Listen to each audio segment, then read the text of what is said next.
So, itong bunsong baboy na to, tingnan mo nga guys, oh. Nakaupo po siya, pero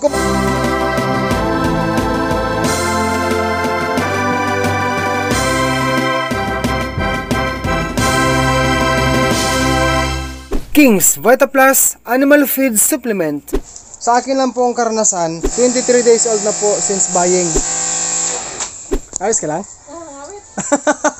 Nangangawit daw siya guys. Hi guys, magandang araw po sa ating lahat. Si Mrs. ngayon guys ang akin pong suyuin para magpaligo po sa mga baboy namin. Kasi guys, grabing init guys oh. Ayun guys oh. Sobrang mainit po ang panahon ngayon guys. So kailangan nating paliguan si Mother Pig. Dahil today po ay pang 91 days old na po since AI na siya po ay nagbubuntis po. So Mrs. pakisuyo, start mo na.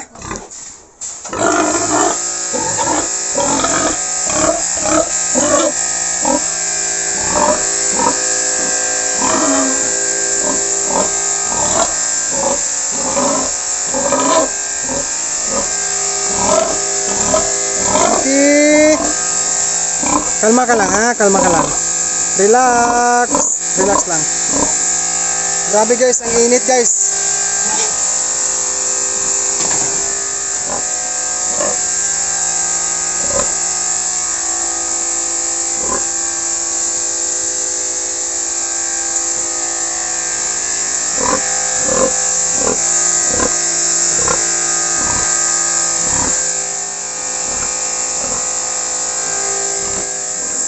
So, si Mother Pig ngayon guys ay gutom po siya ngayon, kaya ganyan po ang kanyang tiyan. Sadyang ano guys, sadyang hindi po halata masyado na malaki ang kanyang tiyan.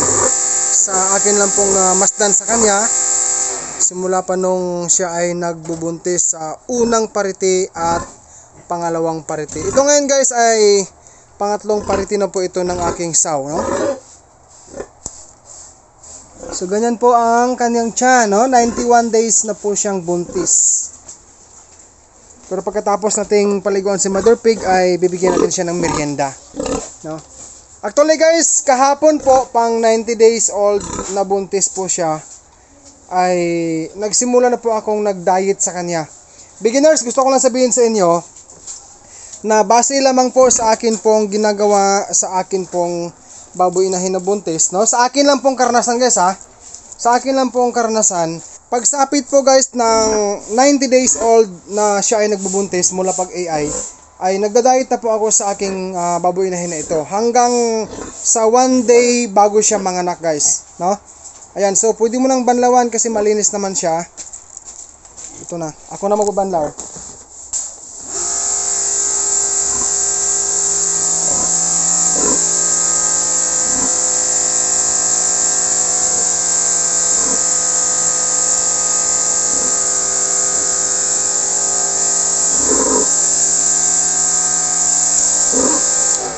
Ayan. Okay na. Sige, pasuyo lang.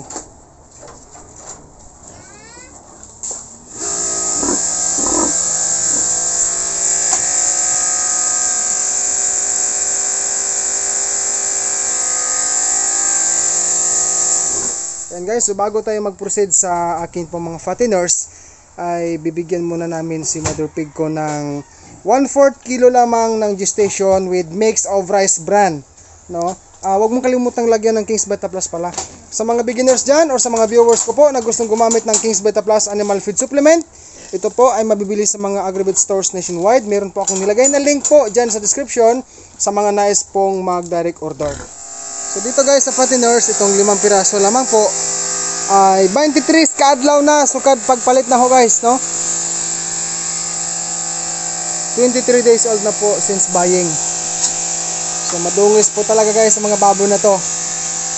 Gustong gusto po nila guys ang ginaganyan sila sa tubig, no? Sa sprayer. Ngayon guys ay dry feeding po ako sa kanila. Hindi pa ho ako nag-wheat feeding kasi meron naman po akong pig drinker dito sa aking babuyan na to.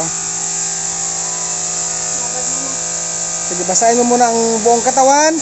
Tapos pag lumambot, saka mo siya babanlawan. Ganun lang. Huwag na lang brasan, no? Huwag na lang brasan kasi ang mahalaga dyan, matanggal yung dumi na dumidikit po sa kanilang katawan. Then diretso banlaw na.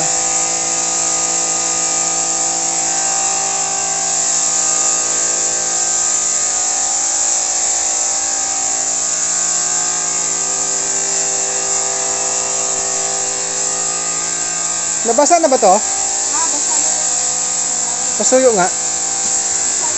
La, dugsing.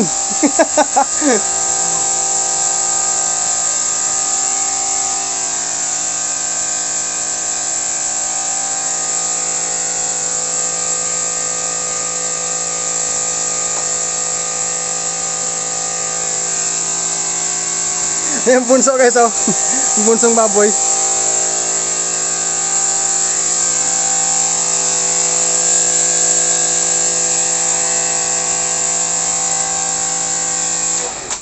Ayos ka lang? Ngawit. Nangangawit daw siya guys. Dandahan lang. Kaya mo yan. O ako naman, papalitan kita. Tutulungan kita. Ganito yan, oh. Yan naman, ha. Sige, kumawa. Dahil mainit ang panahon, sprayhan din po natin ang bubong.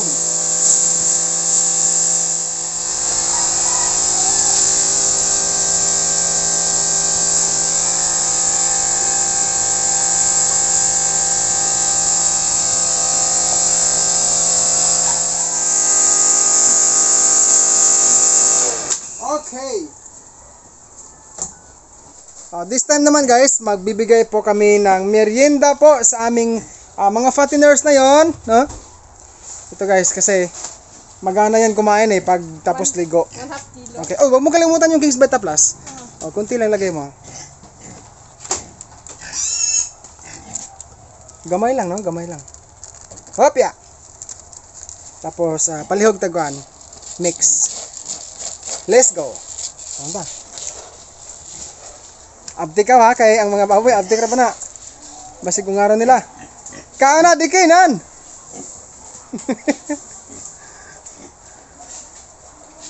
Ayan guys, 23 days old na po sila. Simula po sa pagbili po namin sa kanila. Merienda lang po ito guys. Kasi sa akin pong guys, sariling obserbasyon po sa pag-alaga ko ng baboy. Pag ang baboy po ay bagong ligo, ay dyan po ang panahon na sila ay maganang kumain. Ito, busog to Kining gamayan ba? Kining kamanghuran ba? Hindi na mo, hindi yan pupunta doon. Basta pakitaan mo ng picture. Ito, isa. Busog nga Pero ganun pa man guys. Talagang nagbibigay lang po ako ng merienda sa mga baboy ko po para hindi sila magutom, no? Mabusog sila. Pero yung may-ari gusto mo ng merienda. Busog pa naman ako. Hindi pa ako nagmimerienda guys, hindi pa kami nagmimerienda kasi nga busog pa.